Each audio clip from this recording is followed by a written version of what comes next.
Hello, welcome to Swiss Watch Game. Today we're going to review a watch which is a crowd favorite and is from the most influential watch brand in the world. We're going to talk about the 2018 release, the Rolex GMT-Master 2, or nicknamed Pepsi.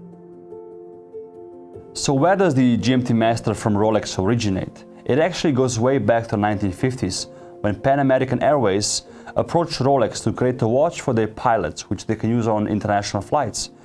So they could use a reference time and also a GMT function, so they could know what is the local time and what's the time they're flying to. It got the nickname Pepsi because of the color of the bezel. As you can see, the color is blue and red. The biggest differentiator of a GMT watch is the bezel and the long red hand on the dial. These two actually indicate that you can change and set up a time for a different time zone. The 24-hour cerachrom bezel that Rolex uses is actually made out of two different colors of ceramic. One half is red and one half is blue. You might think that the colors are just aesthetically here. They're actually functional, as the blue color indicates nighttime and the red color indicates daytime. As you can see, the bezel is also very well made. From the side it had like this knurling decoration, and it's very highly polished. Going one step further now, we see that the beautifully rich black dial works amazingly with the indexes, which are actually coated in Luminova, so you can see them in the dark. What you also might notice if you look at the dial and the inside of the case from an angle is that you have a Rolex inscribed all around the dial. What's also a differentiator and also something that people really recognize when they see the watch is the Cyclops date window at 3 o'clock, which zooms in on the date window. As you saw in my Tudor review, the Tudor GMT doesn't have this Cyclops window. To indicate the second time zone or the home time, you use the long red hand.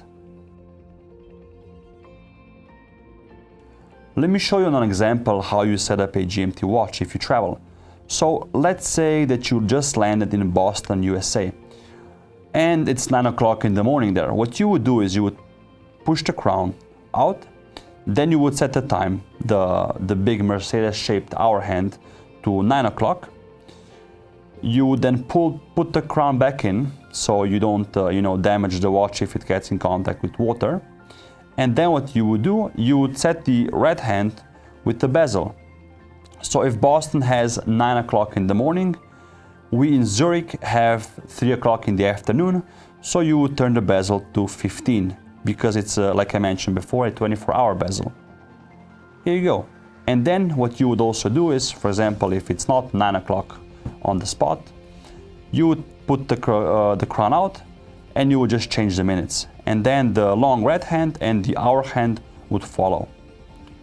So now see, the example works really fine. If let's say now it's 6 o'clock in the evening in Boston, it's now midnight in Zurich, Switzerland. Really easy. Once you're done setting the time, don't forget to screw the crown back in so it doesn't get damaged by water. What's also good and iconic by Rolex in these new GMT Masters is you have crown protectors on the side. Crown protectors, or how also people call them, crown guards, are here, like the name implies, to protect the crown. So once you walk through the door and you would maybe hit the crown, in this case you will hit the crown guards. If you wouldn't have them, you would probably knock off the whole crown and you would have to send the watch in for service. The quality, reliability and durability of Rolex watches comes on the first place in the watchmaking industry. It's all made in-house as far as I know, and as far as I also did my research. I also saw many factories once I drove to Biel, with the Rolex sign on them, and I'm sure there are many also factories throughout Switzerland for different components. Probably all owned by Rolex as well.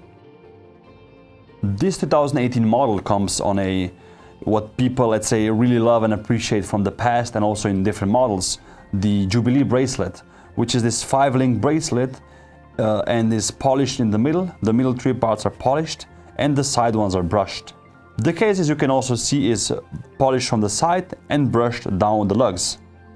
Rolex doesn't use normal stainless steel, but they use 904L steel, which they in 2018 renamed to Oyster steel. They use this type of steel because of its better durability and other good properties. What you can also see here is the iconic Oyster Clasp with the crown on the clasp as well. which is polished and brushed again, as you can see throughout the whole watch. What also many appreciate is, and I also think it's a very cool feature, that you can adjust the Oyster Clasp. Basically, you can adjust the length of the bracelet by yourself without involving a watchmaker or a tedious work. You can adjust this, as far as I see, for a half a link, for example. What you do is just you pop out this lower part of the bracelet, you rotate it a bit like this, then you pop it in until you hear this click. And then you have a half link tighter bracelet. Once you turn the watch around, you see that this Rolex model doesn't have any exhibition case back. In fact, none of them have. It has a nice brushed finish in the middle, a polished edge, and also the tools to open up this case back are proprietary to Rolex. You'll be having a hard time opening it, and also, why would you want to do this on your own? You always risk the water resistance of the case, so just go to your local watchmaker or local retail store. What Rolex is also very known for is the reliability of their movements and the precision they have. This 2018 model that I have in my hands uses the caliber 3285, which incorporates the chronergy escapement patented by Rolex. It combines high energy efficiency with great dependability, which again is all you need for a watch. You need it to be as accurate as possible. It's made out of nickel phosphorus, which is also very insensitive to magnetic interference. What most of you know is that this watch is really hard to get if you want to buy it at retail. Immediately after BaselWorld, when it was introduced, I called my local retailer and I asked for one, and basically he told me that there's a waiting list already. That was literally one day after BaselWorld announced this model, which again shows you the power of the brand.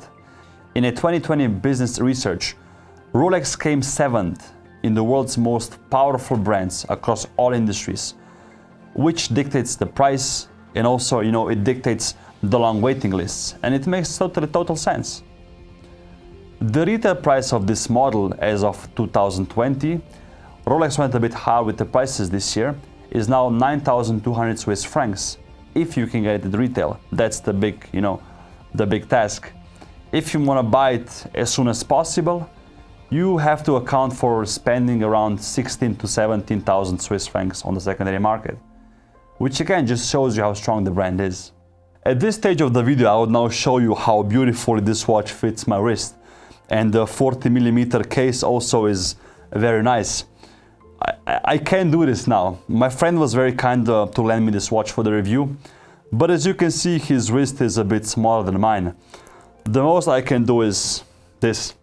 So it doesn't work. This watch is basically one of those, chameleon type watches. You can wear it to a suit, but you can also wear it on your daily jogging experience, or if you're gonna walk your dog outside, for example, as well. This was it for the Rolex GMT-Master 2 review from 2018. If you should have any questions, leave a comment down below. Or also, I would like to hear your opinion about the high prices Rolex watches demand, why you think that is, and also, what you would like to see in the future. On the side you have a watch we'll be reviewing next on the channel. If you know which watch this is, you know the drill, leave a comment down below. Thank you for watching and see you soon.